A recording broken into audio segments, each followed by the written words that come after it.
It wasn't until after my period had stopped, that I got my first hot flush, and that was awful and unmistakable. It was definitely a hot flush.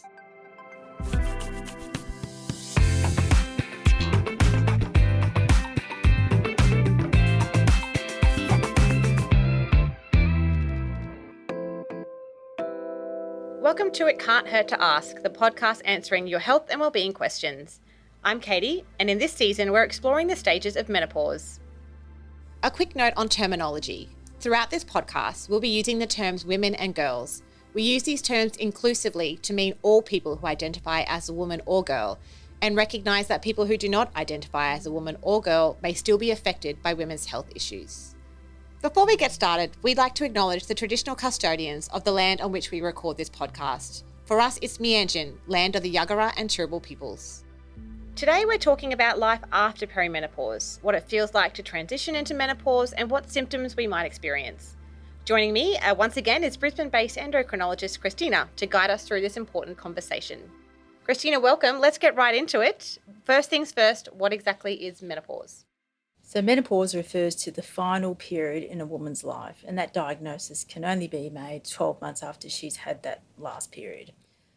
The average age is 51, and it normally occurs between the ages of 45 and 55, but can happen earlier or later. So we've talked about perimenopause and its symptoms in previous episodes. So what are the early and maybe common symptoms of menopause itself, and how might they differ? So the perimenopause is really characterised by fluctuating estrogen levels, and with that comes fluctuating periods. So the periods can be very heavy, they can not be there at all, and you go from having fluctuating estrogen levels to virtually no estrogen levels at all, and the symptoms that come with that. So women no longer have periods, but really the most common symptoms are hot flushes, night sweats. Some women get vaginal dryness and discomfort during intercourse. Some women have sleep disturbance and fatigue, or some mental health symptoms such as mood changes and irritability. So hot flushes seems to be the number one thing that a lot of people talk about when it comes to menopause. What does it actually feel like, and how do you know that you're having one? Well, often it can be really hard to describe, yes, especially if you've never experienced one. But most women know when they've had one, basically. So women will describe it as this burning sensation starting from their chest, going up to their face, and literally it feels like they are on fire. It stops them dead in their tracks, so they might be in the middle of a meeting or speaking to someone, and all of a sudden they just feel so hot, and they've got this intense desire to cool down. They might be taking off their jumper or their jacket, and it can be really very disruptive, and some women can get that 10, 20 times a day, and even at night, and it can really be very disruptive for their sleep. It certainly sounds that way. It does sound quite scary and a bit horrible, actually, to be fair. At the start of this episode, we heard from Brisbane-based TAFE teacher Michelle. She shared the first time she believed she was entering menopause, which was when she had her first hot flush. Since then, hot flushes have been a regular part of Michelle's menopause journey, so let's hear more about it. I'd get really cranky and irritable, and I think I still am, completely impatient with a lot of things. So going to work, and particularly with being a teacher, having to, put on a happy face and pretend that everything's normal, particularly when you're having a hot flush while you're trying to teach something, was really very difficult. I ended up just getting a fan and rolling with it, and thought to myself, okay, everybody's going to go through menopause. It's fine. So I'd take a fan to class and I'd end up having a hot flush, and rather than trying to strip everything off, I'd grab my fan and use my fan. And it was interesting because a couple of the students then, different cultural groups had different reactions to it, and a couple of the ladies that were older would sort of go, yes, we understand. And some of them brought me in some fans and things like that, which was really sweet. So that was good. So it was hard, you've just got to keep going with things, haven't you? I think the more visible things are, the more people are going to talk about it. And I just had to let go and get to that point and go, you know what, this is what's happening. And I can't do anything because I'm sitting there and I've got sweat pouring off me, and it's just like, okay, I've got to sorry, I've got to pick up my fan, I've got to do this, I've got to go and have water. And the guys were good. Like, quite often they'd, say, oh, do you want me to go and get a glass of water for you? Do you want cold water? Like, it doesn't really help, but okay, thank you. That's so nice of you. Thank you to Michelle for sharing her story with us as well on this podcast. Christina, why do these symptoms occur? What's happening in our body when this happens? So after the menopause, the low estrogen impacts on the neural or nerve circuits in the brain. Our brains have a thermostat, and the low estrogen leads to an increase in the neurotransmitters firing into that thermostat. So many women, they don't just feel an intolerance of heat, but they also feel an intolerance to cold. So that comfortable zone where we feel, from a temperature point of view, feel comfortable is really narrowed. So the brain thinks that it needs to get hot, but it doesn't, or it just gets hot sort of without really realising? It's just the perception of being hot. So they have done studies before where they've actually measured women's temperatures around the time of the menopause. And I think the temperature only goes up by like 0.7 of a degree. So there's not really an increase in the temperature, it's the perception. The brain's perception of feeling hot, yeah.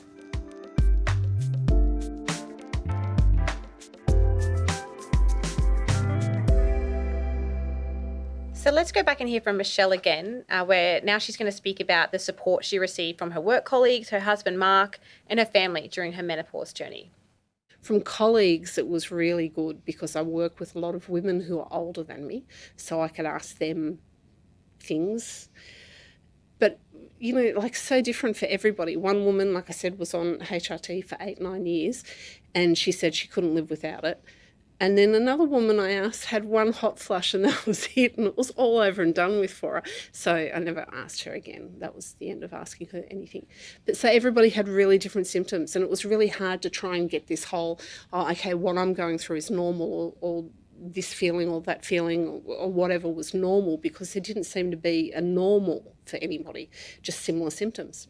My mum was just very non-committal about everything. Anytime I'd say to her, this is happening, she'd say, I've got no idea. So Mark has finally clicked with the fact that I'm not necessarily angry with him. I'm just cranky and grumpy. It's not really angry, it's just grumpy and impatient. So he's been quite supportive of that in the long run. It took a little bit to get used to, but he's okay with that now. And support from my daughter, I think it's probably going to be a little bit the other way around, that when she starts going through menopause that she's going to start coming to me. I think I just want to make sure that I'm there for her for any questions that she might have, but I think that I'd probably have similar answers to my colleagues in that, everything's different. I'd probably do all of the normal things of make sure you still continue with pap smears and breast checks and all of those sorts of things, and that stopping your period doesn't just mean you can stop all of that sort of stuff. And I think just emotional support and just say to her, yeah, I know the world's crazy and everybody's a bad driver and it's just really hard to deal with a lot of people a lot of the time, and you just have to be a bit kind to yourself, I think. Pampering yourself a little bit more is okay, I think, especially when you get impatient with the world. So I'd probably talk to her about that sort of thing. Thanks to Michelle again. I mean, I must have been a bit concerned to hear that being angry at the world is maybe a sign of menopause, and I'm not quite in it yet. What I found interesting, though, about Michelle's comment was that intergenerationally between her and her mother, perhaps the symptoms not being the same for either of them, and then, as she said, for all of her colleagues as well. I imagine that would be kind of further isolating, I think, when you can't fully relate to someone's experience. Oh, definitely. I think also when Michelle's mum went through it, it was a different time. Yeah. Menopause probably wasn't really talked about, certainly not as much as it is these days. The symptoms would have gone on unnoticed. She might have attributed it to something else. Whereas Michelle's obviously got a bit more awareness and education about it now, and she's even talking to her work colleagues about it, and that probably wouldn't have happened even as close as to 5-10 years ago. Yep. Once again, it's all about speaking up and sharing our experiences and normalising all of these varied experiences with the menopause and other conditions as well. Absolutely. It's a normal life event. And all of us women will go through it. Yeah. And kudos to Mark, to her husband, for being so patient, and all the partners and carers out there who are supporting the women in their lives going through this. Thank you to them. Absolutely. It's a bit of a journey for them too.